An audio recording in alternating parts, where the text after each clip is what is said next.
वाटे गावातील ज्योतिर्लिंग येथे मुक्या प्राण्यामध्ये आईची माया जपली जाते। गाईला वासराऐवजी कोकरांचा लळा लागला आहे।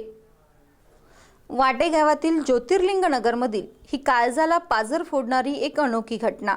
रघुनाथ लोहार यांचा म्हैस व गायांचा मुक्त गोठा आहे। ते व्यवसायाने एसटी ड्रायव्हर आहेत। त्यांच्या गोट्याची देखभाल त्यांची पत्नी करतात। त्यांच्या गोट्यात गया म्हैसींबरोबर शेळ्याही आहेत। त्यातील एका शेळीला गोंडस 3 पिल्ले झाली।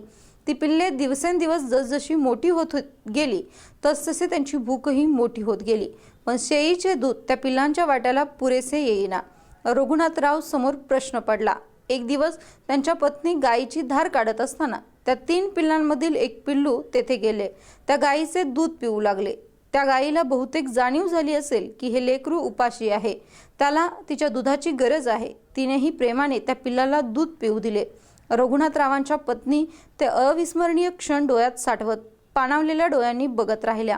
तेव्हा त्यांना जाणवले मुक्या प्राण्यांनाही मनभावना असतात। तेव्हापासून त्या गोंडस पिल्लाच्या दुधाचा प्रश्न मिटला।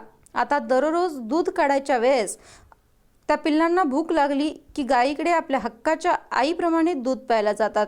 हे पाहणाऱ्यांचे डोळे आपोआप पाणवल्याशिवाय राहत नाहीत। आमचा जनावरांचा गोठा आहे।